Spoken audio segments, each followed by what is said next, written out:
سر اب صحیح مسلم کی بات صحیح بخاری کی آ گئی، تو آپ صحیح مسلم، صحیح بخاری، جامعہ ترمذی، سنن ابی داؤد، سنن نسائی، سنن ابن ماجہ، مطلب سیاہ ستہ کو مانتے ہیں؟ بالکل مانتے ہیں، علمی ذخیرہ ہے۔ ہم عقائد ان کتابوں سے نہیں لیتے، ہم احکام ان کتابوں سے نہیں لیتے، مگر ان کتابوں سے اخلاقیات لیتے ہیں، تہذیب لیتے ہیں،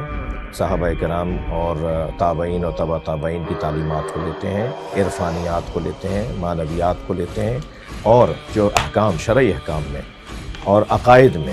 جو ہمارے عقائد یا ہماری طرق سے جو احادیث کا سلسلہ ہے، یعنی شیعہ راویوں سے جو احادیث آئی ہیں، وہ اگر اہل سنت کی ان کتابوں میں ہوتی ہیں تو پھر ہم اسے مدد لیتے ہیں، سہارا لیتے ہیں۔ ہمارے یہاں پڑھائی جاتی ہیں، ہمارے یہاں اس کا مطالعہ ہوتا ہے، میری اپنی لائبریری میں موجود ہے، ہم اس کا احترام کرتے ہیں۔ ان میں کیونکہ چند راوی ایسے ہیں ان کتابوں میں جو اہل بیت کے قاتل رہے ہیں، جنہوں نے اہل بیت کو اذیتیں پہنچائی ہیں، تو ہمارے یہاں قاعدہ قانون ہے کہ ہم اس سے دین ہی نہیں لیں گے جو اہل بیت کا دشمن ہے۔ تو وہ بتائے ہمیں، لہٰذا مستدرک صحیحین، فرض کیجئے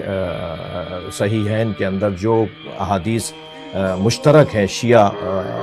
تعلیمات کی روشنی میں اور صحیحین یعنی بخاری اور مسلم کے اندر، ہم نے ان پہ تو کتابیں لکھی ہیں۔ ایک 10 جلدی کتاب ہے، پچھلے دنوں لکھی گئی ہے، امام جعفر صادق، الامام جعفر الصادق و مذاہب الاربعہ، یہ کتاب ہے 10 جلدی جو شیعوں نے لکھی ہے۔ امام جعفر صادق اور 4 مذاہب اربعہ یعنی اہل سنت کے 4، مالکی، حنبلی، شافعی، یہ چاروں اور امام جعفر صادق، ان کے جو مشترکات ہیں ان کے اوپر کام ہوا ہے، اور شاید اہل سنت سے زیادہ اہل سنت کی کتابیں جو ہمارے ہاں مشترکات ہیں، جو ہمارے ان کے مشترکات ہیں، ان میں اہل سنت